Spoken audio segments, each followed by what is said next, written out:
talked about Startup Grind yet? I don't know if we did. Startup Grind is a global community of over 1 million entrepreneurs where our goal is to educate, inspire, and connect entrepreneurs globally. We have chapters in over 100 countries and over 250 cities, I believe.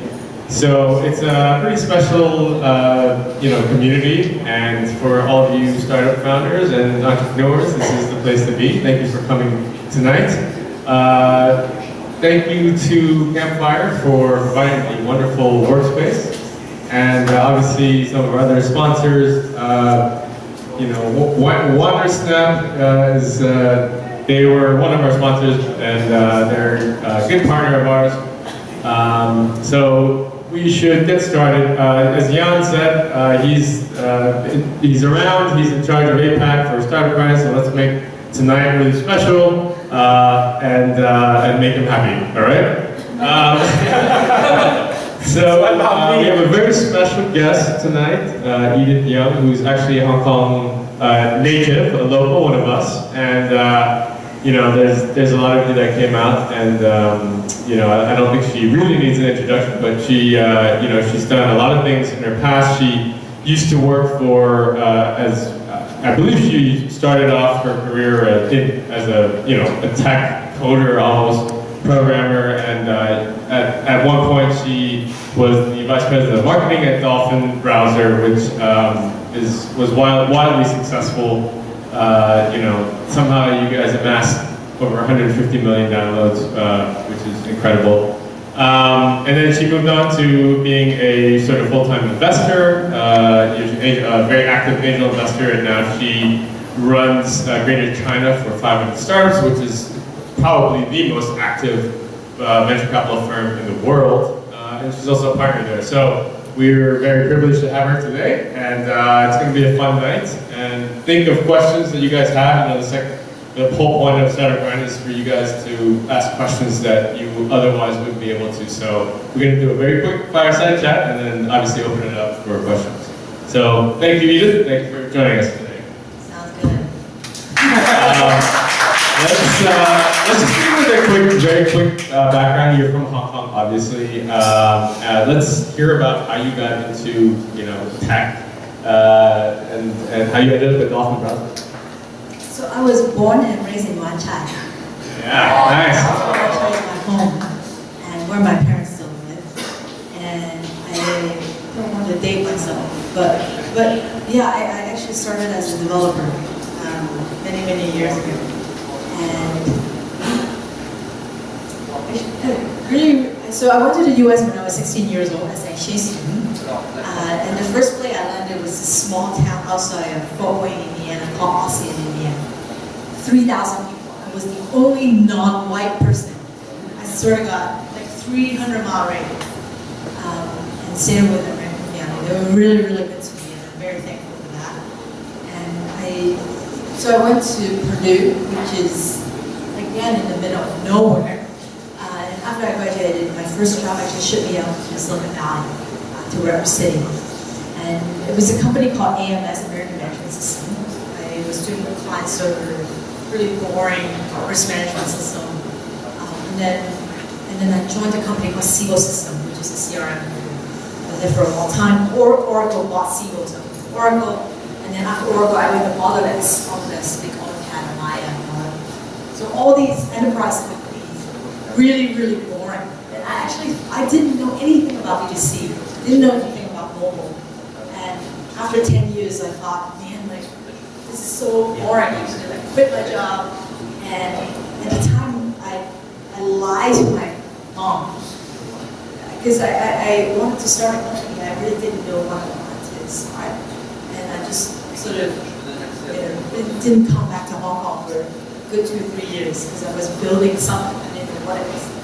And at the time, I felt like I needed a new set of friends because all my friends were really happy with their corporate job, and they didn't understand why I would quit. And I just thought they're wasting their life away.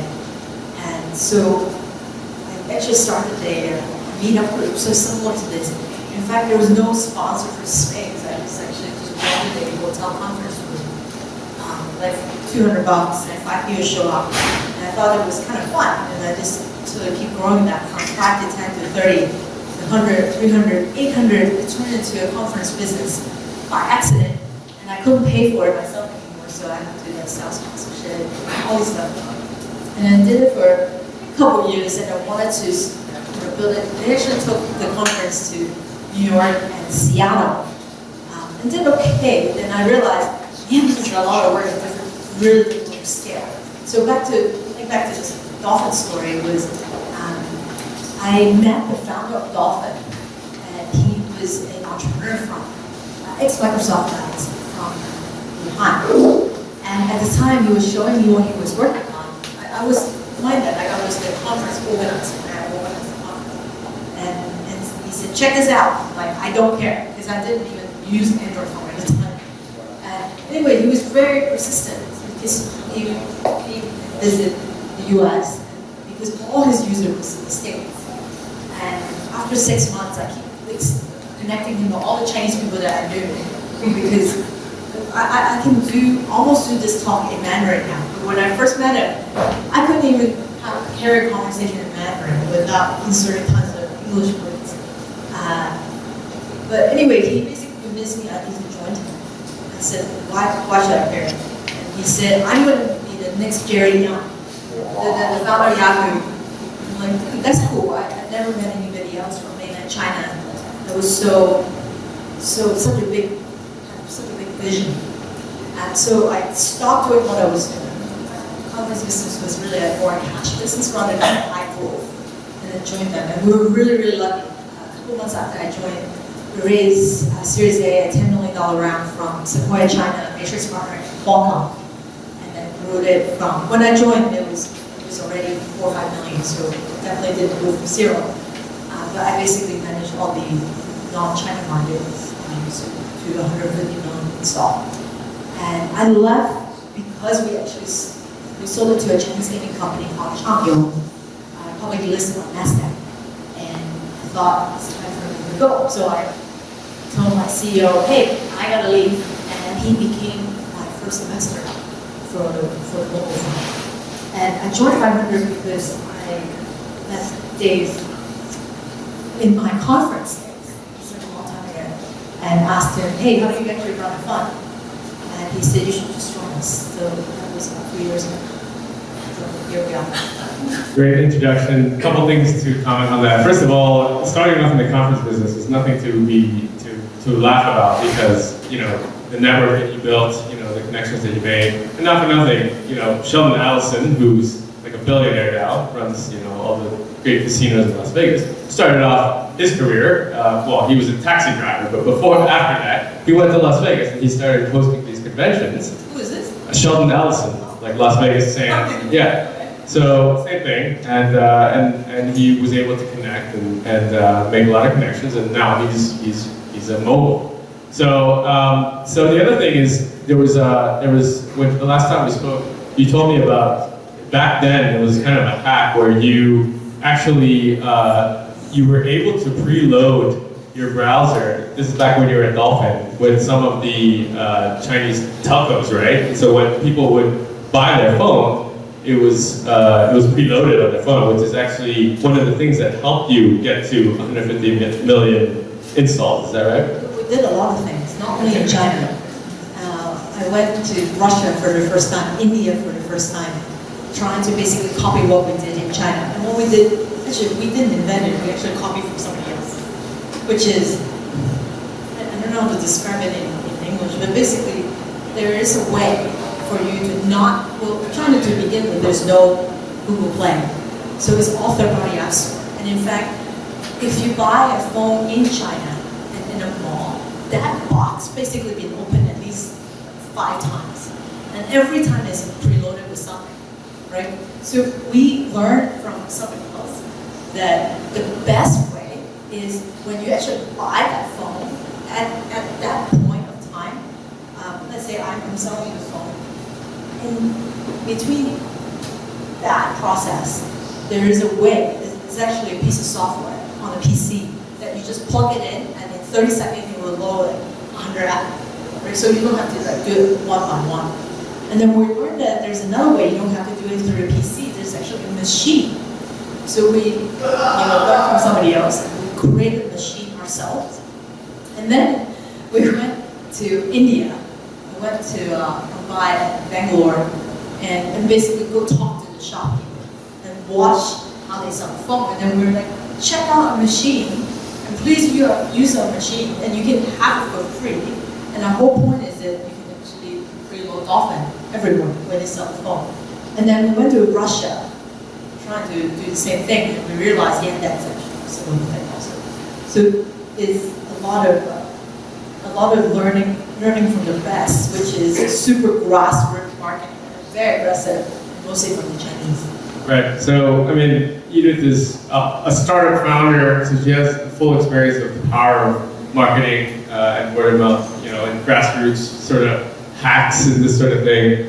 Very relevant for startup founders, especially in this day and age. There's a lot of things that you can do that you don't have to spend a lot of money on, and you can get the word out. So, from your experience there, you became an investor. Now you're running Greater China for 500 startups. Obviously there's been a little bit of some transition at 500. I think I met you back in 2011-ish, back in San Francisco for the first time. Since then, we met in San Fran at an LP conference. Full disclosure, I'm an LP of 500 startups, fun too, so. Yeah, we met there, and so there's been a little bit of a shake-up, but I think the spirit of 500 still moves on. So instead of dwelling on the past, why don't you tell us a little bit about 500 now as it is today, post Dave McClure exit, how you guys are structured. There's several business lines that you have. You run a VC fund, you have an accelerator, startup accelerator that I think a lot of people here, if you're startup founders, you might be interested in talking to Edith about. And you guys also do some conferences as well, so maybe you can tell us a little bit about 500 now. I think the key thing for 500 for sure is Accelerator is the core. So we continue to run that for those of you who, just in case you don't know how it's being structured, we get about 10,000 startup applications every year. And we run the Accelerator 3 times a year. So that's basically like a startup school. And every batch we'll basically screen through 2,000-3,000 of these applications and accept anywhere from 30 to 50 companies. When we say we accept, we invest $150,000 for 6%. It's still 6%. And then you come to San Francisco for 4 months. And throughout the 4 months, night and day, we bombard you with all kinds of marketing and growth focused classes, mentorship. In the Bay Area is really convenient. It's basically Google, Apple, Facebook, everybody is around there. So a lot of these mentors come and want to contribute that to the community. So we continue to do that. We end the 4 months with demo day, which a lot of these founders raise again. So this is our bread and butter, and we'll continue to do that. But in addition to that, as you mentioned, so I actually started with 500 running a mobile phone. We also do direct. So usually average access under 100K as early as possible. Happy to follow on if you do well. But education has been a big theme for us. It doesn't matter if it's in the form of a conference or a program. And actually after Hong Kong, I went to Singapore because we're partnering up with NCF, their investor education that we also do with Stanford. And the whole point is basically not only we want to educate founders, we also want to educate investors. And I think one of the biggest things that Hong Kong is missing, that there's started to have some seed investors, but missing sort of DTA. And there's a whole bunch of other private equity and very sophisticated real estate investors. But there's the appetite of sort of in between this void. So if you get seed investment, then when you work at a certain stage, I found a lot of these guys have a tough time to get the A. Because a lot of the A investor in Hong Kong all looking into the US and Israel. But not many of them, which I guess the Alibaba Hong Kong Fund is sort of a good thing that Alibaba has started. But we need more of that. So we wanted to educate local investors sort of to get the start of how do you actually value it. And there's many things, depends on your B2B, B2C, different vertical. We ask very different questions. So we wanted to sort of close that. So, and then do you guys still do a number of conferences? I know that's probably a smaller revenue stream for you, but like you said, the core of it is the Accelerator. Maybe you can talk to the audience a little bit for some of the startup founders out there. If they want to apply to the Accelerator at 500, do you have any sort of quick tips that you can give them? I mean, 500 Startups is a household name within the VC world. It's obviously one of the best accelerators in the world, right up there with Y Combinator and Techstars and whatnot. So you guys, like you said, you get tens of thousands of applications every day or every year. What can you tell our audience today to give them an edge when they're applying? I think the number one thing, if you have the launch, is all about talking about your metrics and traction. So it really, as I said earlier, it really depends on what you're working on. Right? So if you're mobile, which is sort of my background, the first thing I'm going to ask you, have you launched yes or no? If you haven't, there's really not much, I'm happy to support, but there's really not much we can do because mobile is not difficult to launch anymore, right? You really don't need investment money to launch. But if you have launched, the first thing I'm going to ask you, what's your install base? What's your MAU? What's your DAU? What's your retention? What's your churn? And what will be your estimate ARPU? Even if you don't make money from day one, it's okay. But still, there's so many other apps that you can copy already. Not the copy per se, but in terms of business model or growth method is pretty proven already for mobile. If you're working on SaaS, obviously I'm going to ask you a whole bunch of questions. Okay, what's your subscription? What's your LTV? How long do people sign up or drop off? Things like that. If B2B enterprise sales, do you have pilot customers? Are they paying pilot? How long is the sales cycle? There's a whole bunch of things that we asked you. So if you have traction, it's almost much better to just talk about it right away in the first minute. Say, I'm working on this.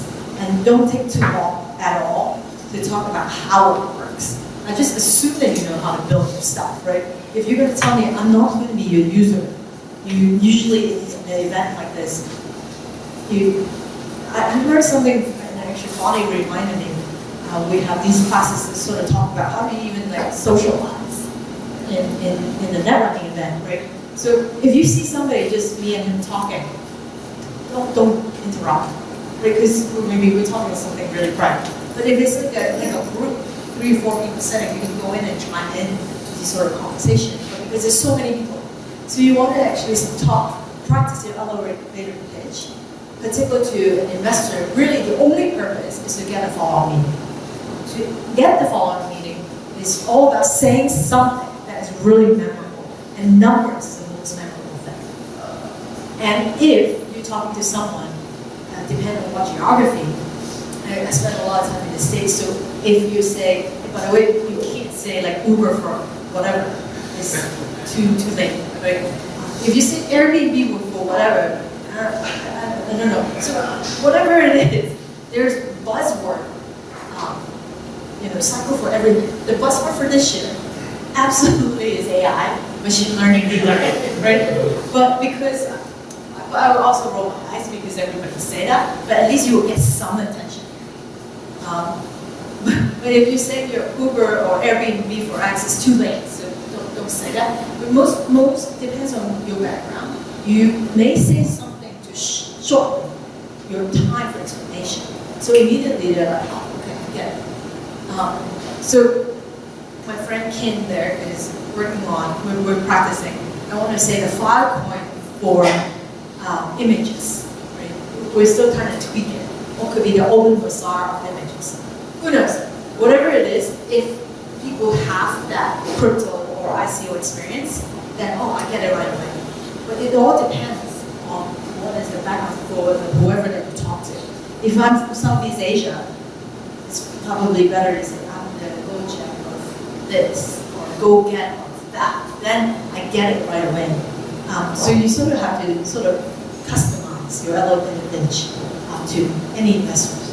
That's good advice. Elevator pitching is an art form, and it's extremely difficult. I think human beings it's hard for us to kind of come out of our shell and trying to be aggressive, but not overly overbearing when you're trying to explain your startup. So, I think it just takes practice, really. And luckily, Eve is very nice and very kind, so she'll give you 2 minutes or whatever tonight if you want to try it, test your pitch out.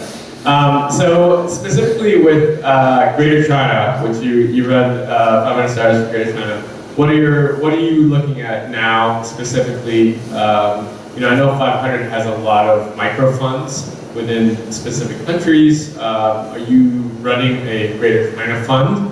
What themes are you looking at specifically? We don't have a Greater China fund yet. Definitely, we've been thinking about it, but still we're investing out of a US dollar fund. But I'll tell you a few projects I've been very excited about, and all from mainland China. So to start, the number one project that I've been helping for a while now is a company called Agora. So Agora is basically live streaming as a service. So it's sort of similar to Twilio in terms of business model, but as you know, China is the number one in terms of live streaming in the world. The CEO of Agora is the former CTO of YY. I don't know if you guys keep track of live streaming, but he's amazing in terms of back-end infrastructure. So we're expanding the team in the Bay Area, and there's plenty of great use cases, and they're already doing really well in China. Many of you know that I invested in DataCode, and so I enjoy coming to events because I met Nora through an event. It wasn't through an introduction. It was at some random event in Hong Kong. She came up to me, really short, literally 1 minute. It's like, I do this. And I said, I'd love to learn more. The elevator. Yeah, and then we met in Shanghai, and I decided to invest in an hour because I just really, really like her. She's a go-getter. What else? Nebulous is a recent project that I get really excited about. I actually think that the fact that Chinese government shut down all the ICO platform and the exchanges is a great thing, at least for me, because now all the awesome projects have to come out.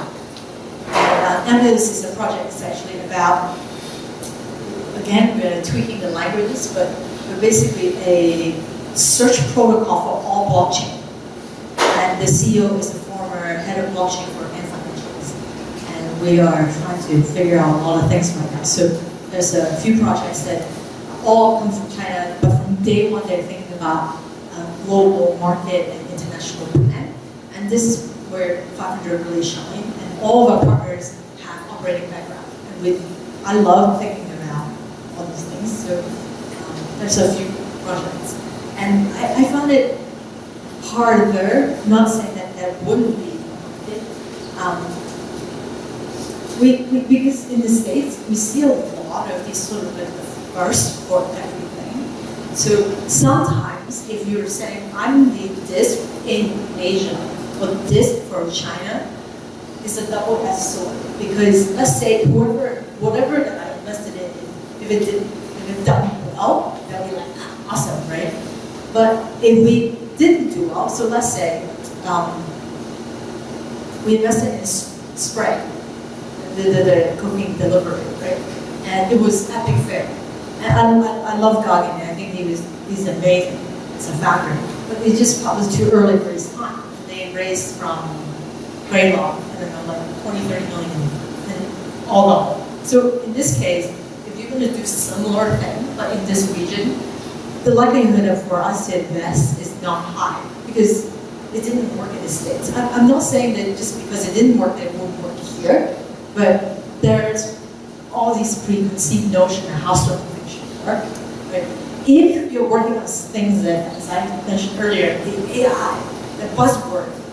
I actually did a talk yesterday. I encourage all investors, don't be a buzzword investors, but unfortunately everybody, particularly early stage investors, just like to be ahead of the curve. So we sort of forced to have to learn and pay attention. So if you do certain things unproven, it's almost better than hedging in something that's already been proven. Because then I have a very clear metric. It's harder for me to hedge and be able to, if that makes any sense. Yeah, it does, absolutely. I think one of the challenges of Hong Kong is when we look at Hong Kong startups, a lot of founders in Hong Kong, regardless of the support that the ecosystem gives, they try to include China as in their total addressable market. Because obviously that's what they're targeting. But actually being able to successfully execute within China is much more difficult than many people think. So without a very, very solid on-the-ground partner, we've seen multinationals fail time and time again trying to go into China with the greatest partners in the world. So what are some pieces of advice maybe for some of the Hong Kong founders here that are considering China as within their total addressable market and running their numbers based on that? How can they actually successfully scale into China? It's very difficult to do. Only a handful of startups have done it. Norm has done it. The likes of Lala Move, they're successfully doing it. But it's challenging, right? What advice do you have for them?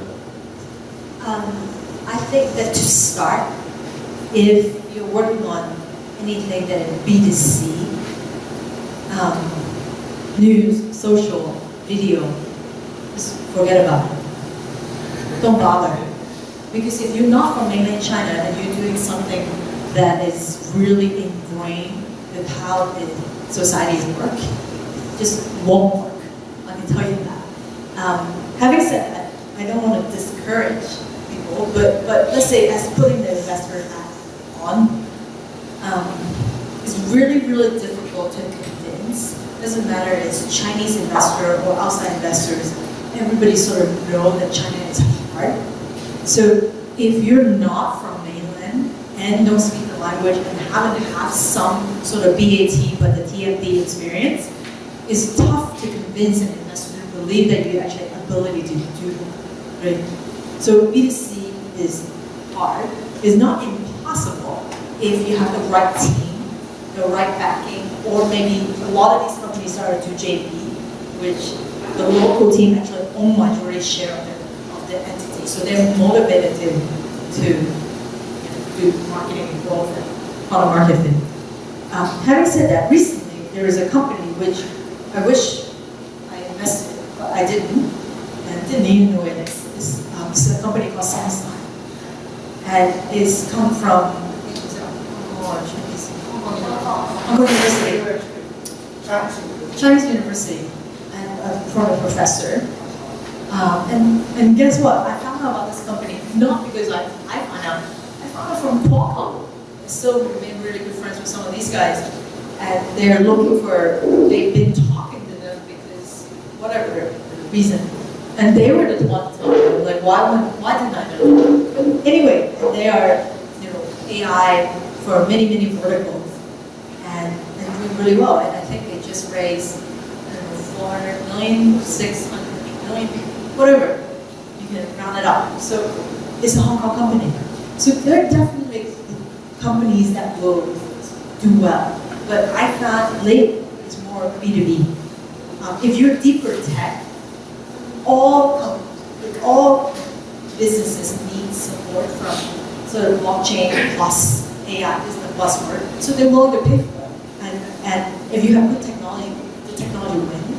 And not necessarily through some weird way of me trying to, get pretty low and sneak behind your back type thing. It's like legit business that you have to sell them, and they need it. And I think there's a lot of opportunities there. So before we open the forum up for questions from the audience, just the last couple of questions.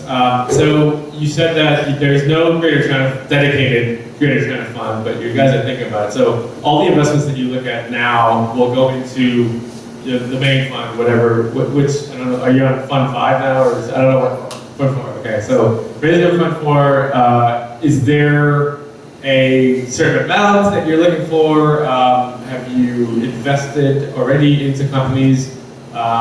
Is there still a chance that maybe some people can and get your attention and be included in that round.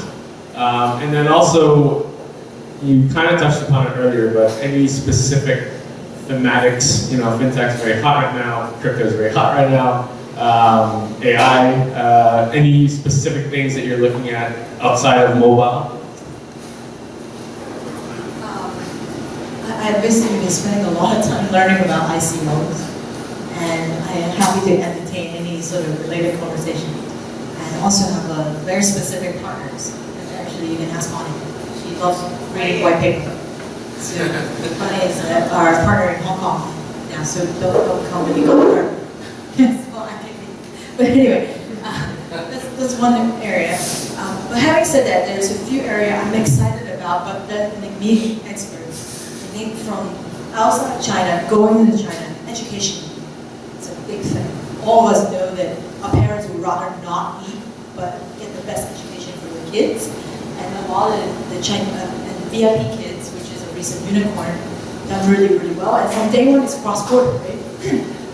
An American tutor teach real-time live streaming on the Chinese kids to learn English. Awesome. There got to be a lot more than just that.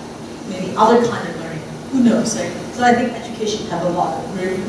And from day one, there's a lot of advantages, being outside. Healthcare is another. I think I'm very excited about it. I'm about to get into one which everything to do with the team and nothing to do with my understanding of what it is.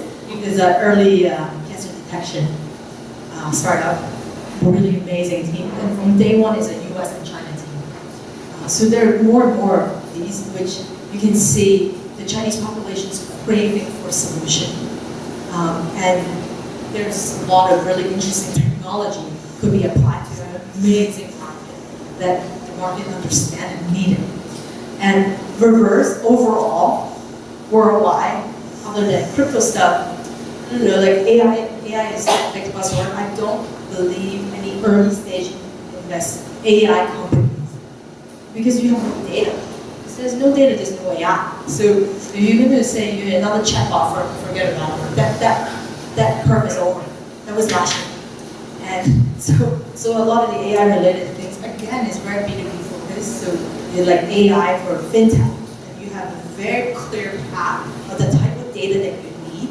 And you can articulate that, oh, maybe I'm doing this particular partnership with N financials. And we have training data to do X. Then we know there's no difference from evaluating a B2B enterprise. So yeah, I'm like going to very specific things, but if you're doing something closer to that, at least I have something to respond. But if you are saying, hey, I'm doing, I don't know, like this, like a lot of really weird ideas sometimes. Oh, I have a really weird idea that I learned last week. Every time I go back to the States, I just learn something new. I was talking to this friend from Berkeley. This Berkeley is where CRISPR-Cas9 started. She was telling me that she looked at this company that used genetic editing to edit the goose liver to make it bigger, so that you have more, foie gras that you can grow. I'm like, really? Anyway, it's just like weird stuff like that. You see that in the US. I don't see it in Asia. A lot of people pay a lot of money for that. Okay, well, I guess the last question before we open it up. First of all, how often are you in Hong Kong? And if people want to apply or get in touch with you and do their elevator pitch, who should they contact? Okay, she's okay, so that's the person you guys mob afterwards. Let's open it up for questions. Questions from the audience. Name.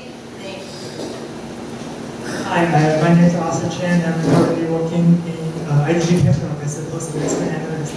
And I'm happy that you mentioned two of our portfolio companies this time. Actually, I have one question for. Thank you for sharing. I have one question regarding the early stage investment. As we just said, that many of the Chinese investors pay much attention to the background of the entrepreneurs, like VAT or TMD background. And some actually, from my understanding, some of the time that we are investing people rather than the project they are really doing. So, like if a people, if just as what you mentioned, the CTO of YY, they just come out and say that he wants to start something. Maybe he didn't have some product already, but still some fund would like to invest on this kind of people. How would you comment on this kind of thing? And, do you pay more attention to people, or do you pay more attention to the statistics of their products and to the investment when you select the project? People trump everything else. I have absolutely invested in handful, not a project with no product because of the people. And I think when Joby first came out, he didn't really need a product. He would just throw it in. And so I think one example is Slack. Actually, Stuart Rutherford, after Flickr, he was working on a gaming startup, and so that was before Slack. But it didn't go anywhere, and then he just completely pivot to a business messaging. What the heck? It had nothing to do with whatever you said you would do, but the person make the decision to pivot. I think the people is the most important thing. It almost doesn't really matter what whoever a good person do, and because it will do the right thing. So assuming that you can like just try to invest in some of the people regardless of their statistics, like their data, their product, or anything like that, you just predict the kind of people it has a very good track record. Of course, always. So that's that, right? Which is if you have previous exit, if you have really interesting background, I probably should do another, not now, but probably another sort of like write up about like founder quality. And I sort of did that actually yesterday for some investor, but there's like 20 words of things that I'm looking for, but it's not what they say, it's what they do. And you ask all these questions is actually just trying to figure it out if this person is the right founder. And the right founder, sometimes, obviously, the school and the companies, your network, you brag about that, right? I did that. I said, I see Oracle, all that. This is basically qualified me. Oh, okay, I have enterprise background, so don't mess with me. But really, what I'm trying to say is that I understand what you're doing, right? So all of us do that. I think all of us need to build up a story, and you pick and choose what you want to tell people, right? And so we should use that. But I ask all these things. Really, I want to understand the thought process for that particular person.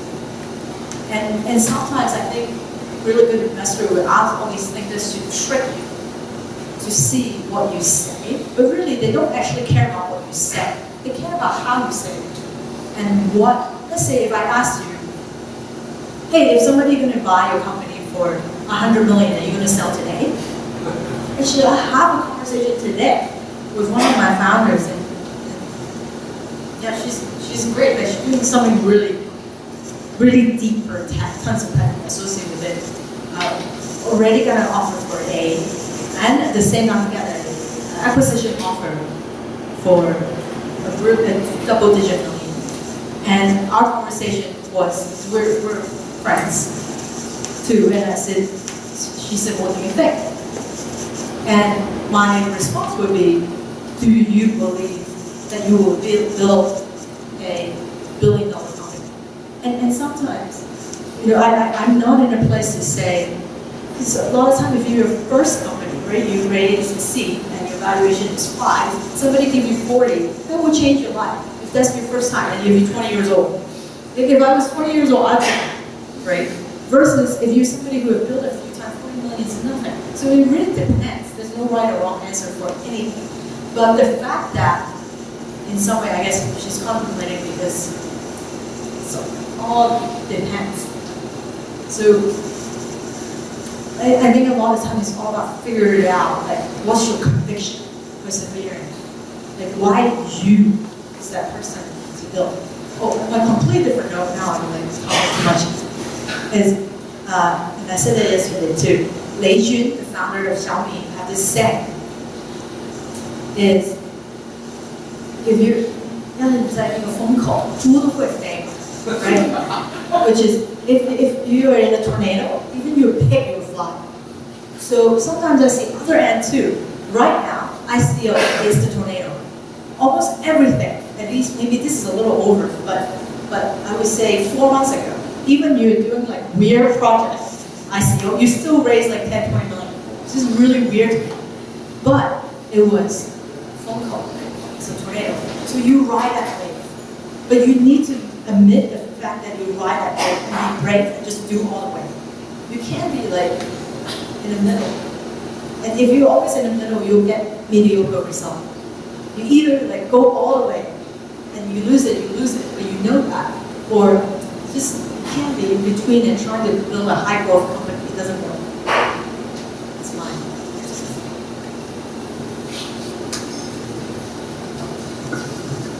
That's there. Hello. Hi, Divya. So I was at your talk yesterday, as I report, and you said something about you've invested in about 43 to 44 startups, and 4 of those are female founder-led. And 2 of those, I think you said, were your most top-performing startups. So that was really interesting. And obviously, as a female programmer and a female investor, I'm not authority. I have 2 questions. One, what have you seen in terms of the female-to-male ratio in the entrepreneurship world, the U.S. and China? And 2, how do you think we can improve female representation in entrepreneurship? So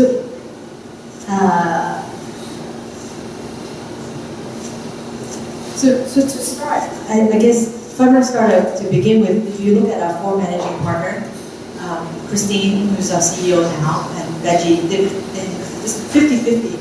And I feel like when you go to Fiverr startup to an office, mostly female, in a very strange sense. So we have like much higher ratio compared to most other VC firms. I think sometimes, and it does sound really weird, I actually don't like speaking at any women event because I think everything we do is about competency. And I don't want people to give me a hall pass because I'm female. I'm really good at what I do. Therefore, I have a chance to do whatever I want to do. That's my attitude. And I think that is obviously there is gender inequality in certain sense for a long time and for many industries. But me personally think that recently is a little bit too much. Now I can tell you, a lot of my guy VC friends, especially the non-Asian, they're really scared of them. They don't want to be with any female in the room by themselves because they're really worried that somebody, like they're going to say something wrong and they get really upset. And like this is exactly the reverse of what I want to see, right? You want to give more opportunities, and now everybody's scared because they don't want to get feelings hurt. America is really uptight about all these things. So I think what we want, at least for me, and encourage all female founders and all investors, is that if we focus on knowing our numbers, we know our stuff, but you really become a domain expertise for something, and you regard as that, like, you just happen to be female, great, you happen to be a guy, awesome, but you should be really good at what you do. You're the top 1 or 2%, and I'm very thankful. I guess maybe I have a better test with finding awesome female founders, so thank you, I want more of that. And guys, sorry guys, in general, like guys are really good at bullshit, right? So like you always say all these things that sounds like so good, but the reality is not quite there. Women in general, like I'm a little more afraid, me included actually. I can hear on my other partner who say all this stuff, I'm thinking, I don't know they have done it, but they just say it. And usually I don't say it, I wouldn't say it unless I actually have done it. That's my style, but everybody have different style.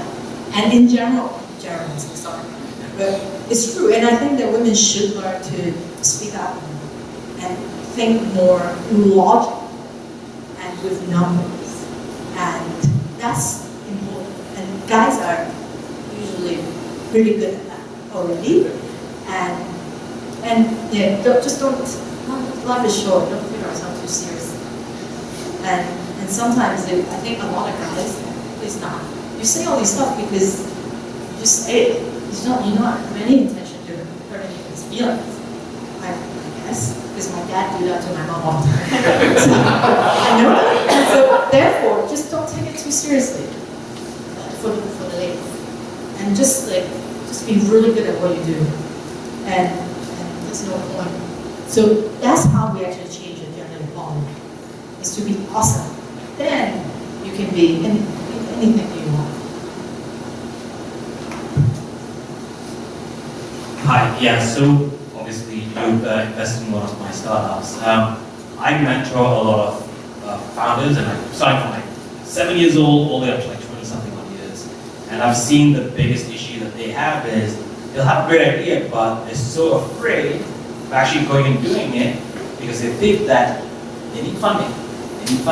I was on a panel on how to make yourself investable with Nest and Vector, and I literally went against it. I'm like, you don't need funding to make your startup grow. So, from your perspective, what's the advice that you would give to founders or budding entrepreneurs when their biggest pullback is they don't have the funding to actually see it through? So I was in Berkeley last week, and because I'm really trying very hard to be a better, I don't think I will ever be blockchain native, but I'm trying to be blockchain fluent. So I was hanging out with these, they haven't graduated from bachelor, so they're like 19, 20, and blockchain developers telling me about the project. And then I asked them, are you planning to raise? And actually this is some kind of project, but they're all Berkeley students. And I said, how much? Like 20 million. I didn't even blink. And then I'm thinking, man, like I didn't talk like that when I was 20 years old. So I guess, so a month ago, around TechCrunch to a Ethereum developer event, I remember texting Bonnie, took a picture, like, man, I don't know what they're talking about. This is all about like Mumbo Jumbo of like Vitalik talking about Myrtle Tree, and everybody laughed. I didn't understand. So the attitude, I think, for developers 20 or below, they don't have that problem. And at least the ones in the States. And even like some of these really deeper tech developers, their concept of money and fundraising makes sense. It's a different attitude. So that I guess, but there's a gap, right? Maybe I don't know. Maybe it's an age thing, or maybe it is a location. I think your mindset, your relationship with money, and how much you can raise is how much confidence you have in yourself. I think that sometimes, and I encourage, because I coach, not coach, but I help a lot of Chinese mainland entrepreneurs to come to the Bay Area. And then I realized their tech in the background is really, really good, but their problem is that they don't know how to relate. And they usually start with, oh, I'm from China, and I can help you with China, therefore, I don't care. All the Americans don't care. What they do care is, if you're really good with, I don't know, image recognition for chair, I don't know, whatever, and then you will be able to relate with that industry and that domain and be able to relate to them. I absolutely believe that Hong Kong will, if we believe, that have great developers or startups that will come out from Hong Kong, if they believe they could be world class. I think for some reason, there is reason, but this is going to take me another hour to talk about it. I think there is history and society reason why certain pocket of folks believe in certain, just have that attitude. And I think Americans, particularly in the Bay Area, Americans mostly when they go to the university, their parents don't support them. They're on their own. Their life is in their own control. So if they succeed, great. If they don't, it's their problem. So I found a lot of the Hong Kong kids, they are supported by the very thankful for their parents. We are supported by our parents. We live under a roof. We're supported by them all the way through college. And in the mainland, even they don't have a job, it's okay. The parents still support them. We're spoiled. We just always have somebody to support us. And in the States, many kids, and some really well-supported kids too, they're on their own. They believe what they create is their own. So they have that attitude that either I have this or I die type attitude. I see that in mainland China. Because people who are like 30-something, I remember like when I was a kid, my family in Guangzhou and Beijing, they use meal ticket to get food. People are hungry. They remember those things, so they will do whatever it takes. I think the biggest problem Hong Kong have, most people are not willing to do what they say they do, but you can feel it. It's just a different attitude.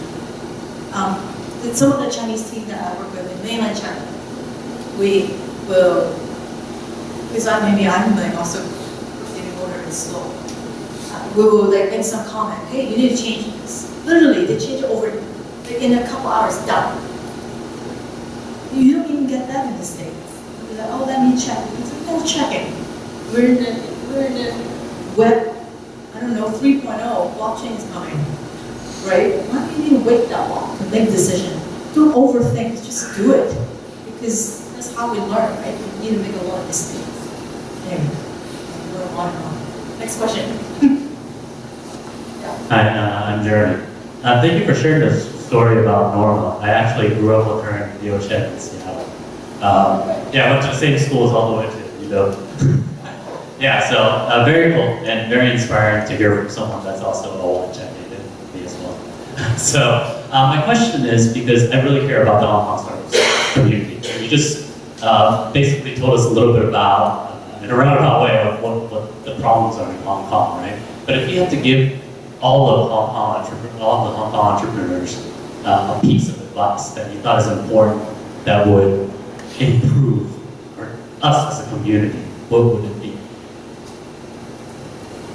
That's a loaded question.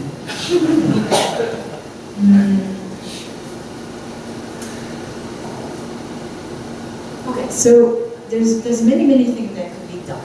But I think to start is not just for Hong Kong, but a lot of the Asian developers, or founders, when I meet, it is so much about like your product and how.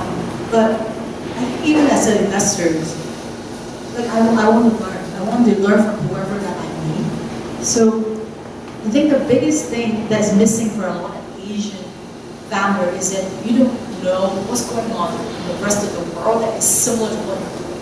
Which means that if you're working on a marketplace for this, I want you to tell me that in the US there's 3 of this, blah, blah, blah. In China it's this, and this. So you know where you place in the world. I think most of the founders I meet in Asia is not the case from mainland China, but from like, Korea, Japan, Hong Kong, down to Indonesia, Southeast Asia. Mostly they would be like, I have this, but they're not able to tell me what would be the comparable. I think as a VC, we always would study and research who are the comparables so we can figure out the metrics and compare whatever we see. I think most of the folks in Hong Kong are too focused on what they're working on. And I think that is never about your product, it's everything related to your customers. And where you place in the world. You need to find that tornado. And don't work on things that has already been done 50 times. Work on something that I would suggest. There are a lot of good, I think there are good engineers. But I think many of us, not me, you guys, get really good job from working for, I don't know, JP Morgan in the IT department. So that actually drain your brain. Like, there's no creativity. So you need to like fill your brain with maybe as simple as like watching as many YouTube video of like demo days from Twitter or I don't know if you might see public demo day. stuff, but podcasts or like just fill your brain with different kind of information that may probably not what you hear around your peers, but people who are doing what you're doing, but overseas, and you can absorb and like shift your thinking on, I will go conquer the world, and this is what the world is doing. Therefore, I build a product for the world, and that's a lot of Americans have that from day one, but not from folks that I meet here.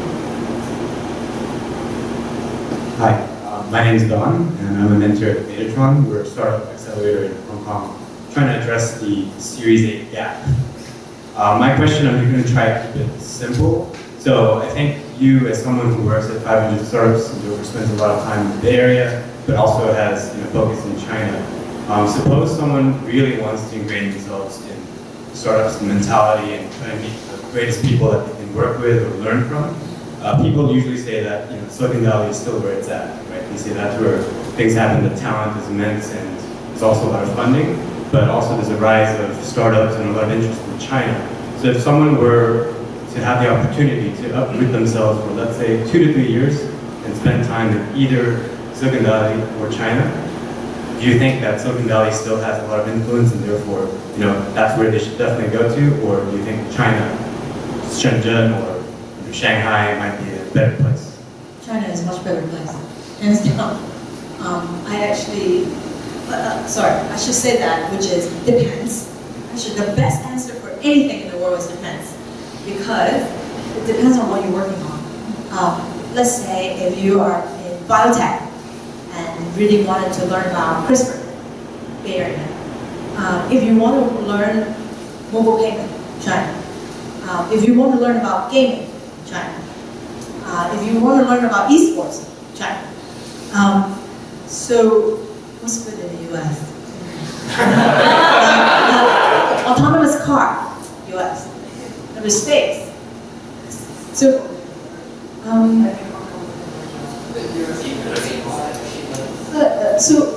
I recently also have this whole discussion about AI. I actually think China will be, because there's more data that potentially more available to developers than in the US. It's like all kind of privacy is very complicated. And I do not agree that you will beat Google or Facebook in terms of access to data on anything B2C related. Anyway, I can argue that all day long, but it really depends on what you want to work on. And I just found that Chinese entrepreneurs are amazing. In grassroots market, there's no comparison. Americans are too afraid to get on the boat. But they're really good at telling stories. And make the world great again. Hi, I'm Carmen from Mexico. So I have a question. So yesterday in the event, you did mention what investors should look for in startups. But I want to ask you the other way around. So what should startups look for in investors when they're choosing who should invest in them, and what are the skills that you think they should connect with when they're looking for the right investors? That's a great question. And I sort of have a deck for that, but I think to start, number one thing is definitely research. Because there's a lot of investors don't invest in what you work on, so don't waste your time. If you're working on clean tech, I can tell you 99% of the investors don't understand it, they're not qualified, so don't waste your time. And then the reason why you need to do research, because they probably, maybe, if they are into what you're doing, already invested in your competition. So don't give away all your company info to your investor is only there to help your portfolio company. So if you're going to talk to the competition, your competitors, investors, forget about it. They're absolutely going to tell you competitors. That's that. And then stage. So most of the investor, if they are institution, if they have fun, they should be able to articulate. Okay, I do early stage, I do A, I do B, or whatever, what stage, because their size of the fund determine how many deals and what stage of deals that they invest. So they have to know. If they don't know, if they say, we do everything, then they don't know what they're doing. I don't think. So that's that. So research to figure out, and then you should, and Crunchbase, now most of it is free, a gigantic spreadsheet of investor that you want to go after, and even more particularly, I don't know if IBG does that, but I can tell you for 500, now we have different people for different things. So if you ask me,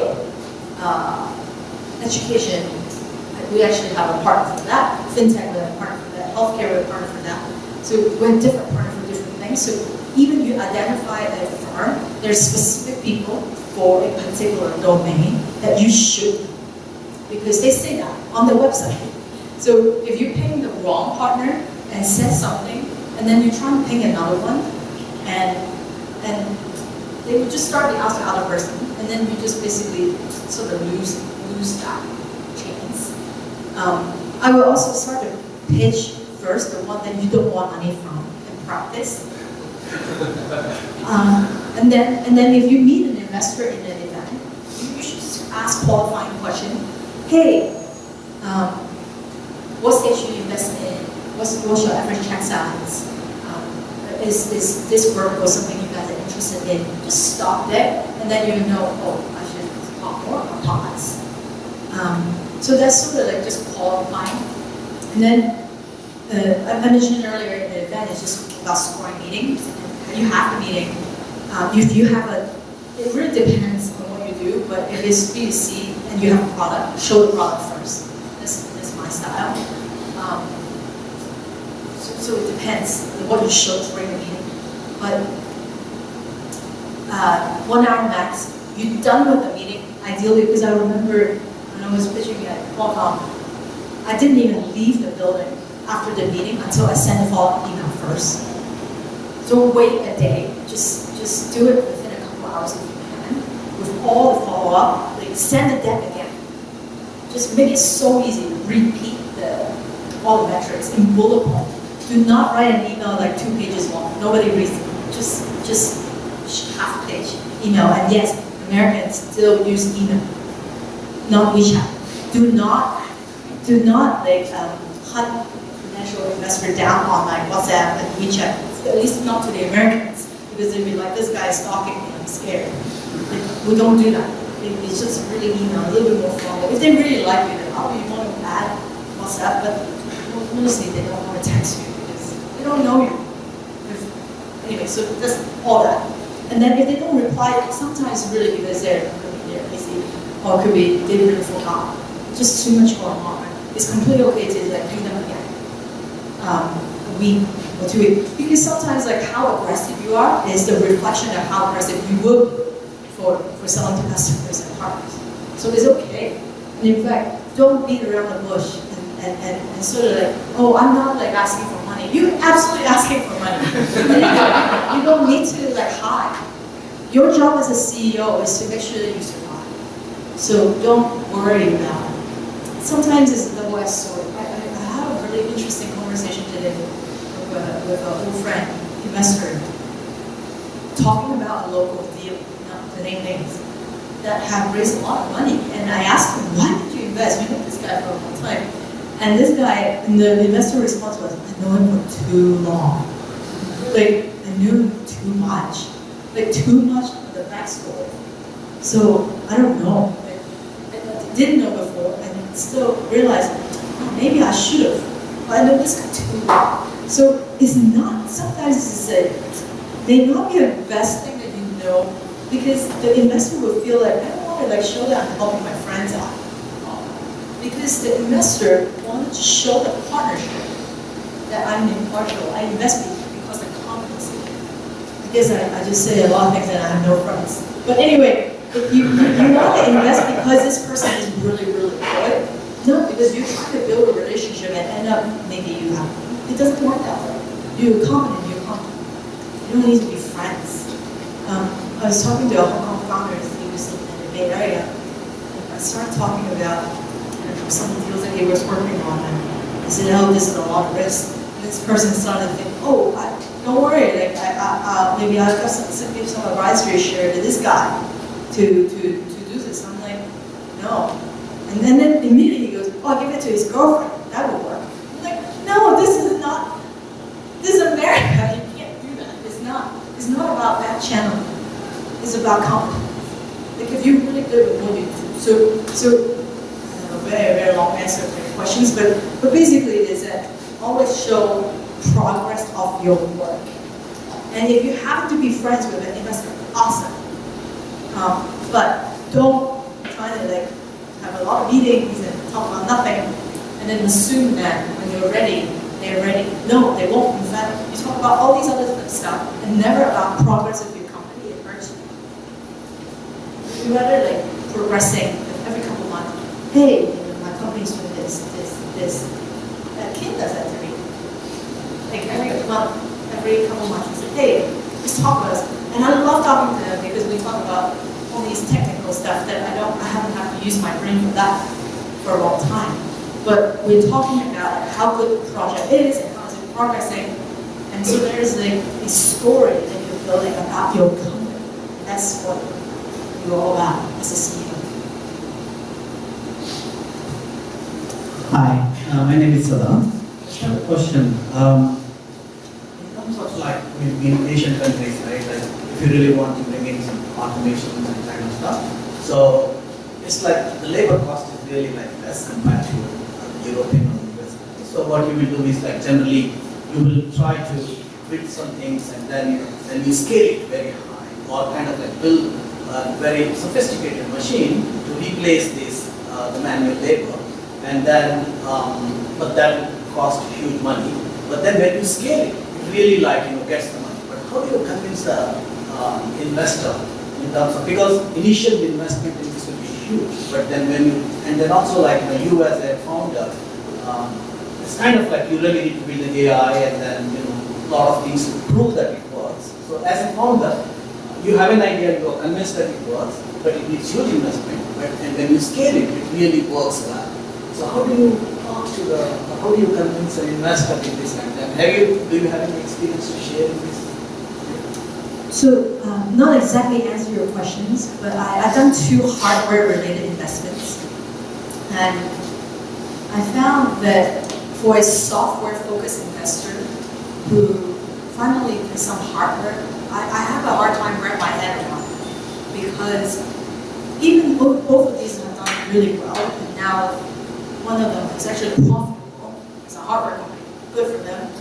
But I think the biggest dilemma I have as a software investor is because it's hardware, so you always have to like put some money up front to the manufacturer.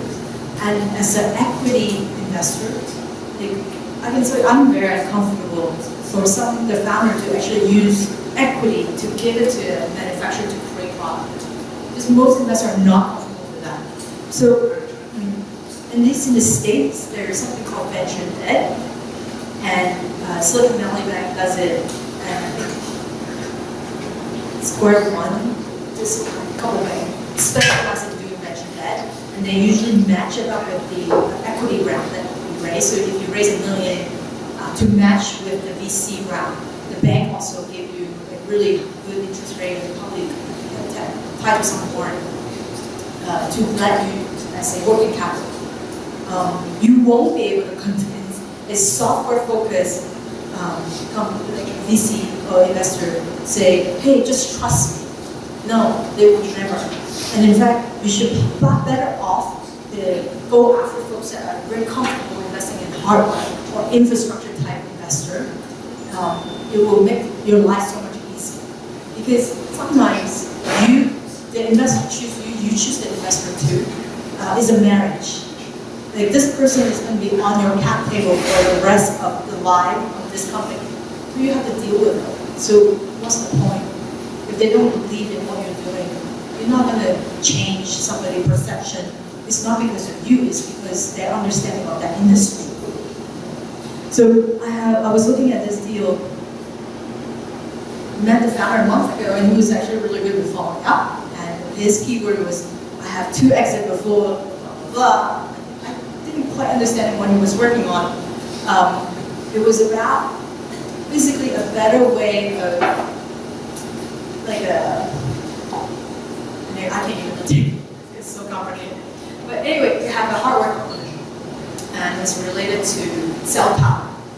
Obviously, I have no background whatsoever. But a lot of VC does that. Like I have a circle of friends, right? A circle of trust. And this circle of trust usually is like domain expertise in certain things.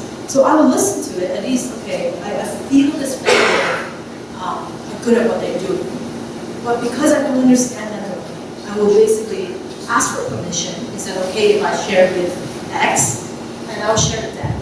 And usually that domain expert will tell me, hey, this makes sense, it doesn't make sense. So that happens a lot. But yeah, don't even bother. You're trying to convince people that don't buy into that concept. And focus on the one that they really believe in. And I am not one of them, unfortunately. Hi, my name is Amit. I just have a quick question about your tornado and you riding on that tornado. And if I see over the last few months of use that there's a lot of hype on cryptocurrencies, and something like 800 for one last week. So, of course, there's a lot of things that are happening. So, what would be, I know that you've been to Berkeley and you've learned about blockchain investment, small foundation of that. But would you have any insight from your take from Berkeley about the vetting process? Because of what to invest in or what not to invest in? Would you have some sort of principles or foundations how you talk about the identifying points? So for smart contracts, which blockchain to invest in? So you're asking me for investment advice? No. I'm not asking you for investment advice. What would you look for in key points to actually then use as a vetting process? That's great. So there's three, this is me generalizing. Okay? Yes, But yes, I obviously- know, but from your insight. Yeah. So is infrastructure or other certain components that support that infrastructure is one type of project. So obviously the actual public chain like Ethereum. And you don't see a whole lot of other projects. But by the way, there's a couple of these. Come from China. Well, there's Enshare, which is Neo, which is, they call themselves the Ethereum in China. And then Nebula is actually one of a public chain that they want other app developers to use it, build on this. So it's rare to find these sort of projects, but they do exist. But probably like 99% of it is not that. So maybe 1% of all projects that I've seen are related to sort of core hub-like full blockchain. And then there's a whole bunch of other projects, mostly built on Ethereum or smart contract, are like the various different tools to empower the whole ecosystem. Like Prophecy, Filecoin, BFS, we're talking about. Tezos, like I can't even name all these like weird name projects everywhere. But they also like support, and their audience are definitely not for consumer at all. In fact, it's all about building up the ecosystem to make it faster, to make it more secure, to make it more easy to make money. I think every single ecosystem, regardless of is VR, AR, blockchain, is always thinking about the infrastructure, front end, back end. And then the various different developers tools that will make you be able to socialize, make money, search, and input, which is related to VR, less so for blockchain. And then, but having said that, because there's so much hype with ICO, there's a lot of application-related things, which I guess is cool, but they all built on Ethereum. If Ethereum doesn't scale and is really slow, then how could you actually support application layer to consumer if the fundamental layer is not even fast enough to support these transactions? So I think, but they still raise a lot of money from, I don't know, supply chain to, I really like this one project, it's about like tracking diamonds and stuff, it's called Ever Ledger. Many other things is interesting and have successfully raised a lot of money. But I still feel that anything that built on Ethereum is only going to be good for the Ethereum Ether, for the coin, for the token, less so for the, but anyway, so that's that. And then there's another level of, which is basically a bullshit project that I don't know, like you're raising for things that have nothing to do with blockchain. But there's still a lot of people that raise a lot for, like, because this ICO is high. But if there's any project that is not blockchain related, then, you know, not interested. So there's like these few of these, and there's some really big projects that have raised a lot, which I still think is horrible project. So that's that.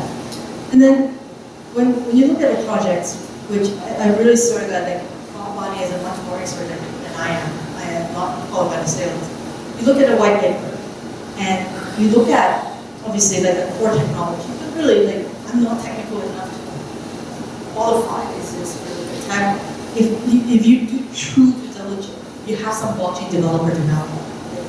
Is what I really should do. But the second point is how you actually allocate a fund. You raise X, you say 50% go to the developer, 20% go to development, or how you allocate these tokens after you're done raising. Is it cap? So talk about that. I just said different signals. Does this particular token have anything to do with the actual equity for the company? That's also sent signal. So there's like a lot of things that are related to it that we do look for and spend time. And then a lot of these projects, which last year I was really surprised. I wasn't really paying attention about crypto at all. I bought some, like a few of them, a few years ago. Just sit there for a long time and think, God, I wish I bought more. But because I met some folks in China doing blockchain, then it really opened up my eyes. I didn't realize that it's going so crazy. And some of my friends in the US was buying NEO, even though it wasn't even listed. And they translate everything into English so they can buy these in the Chinese exchange. Then I realized, oh man, this is really happening. I would say a lot of the big VC funds, the fund cannot, and the regular VC fund, even like the tier 1 fund, their fund are not structured to invest in crypto, in the token. But there are a handful of funds is amending their fund to be able to do that.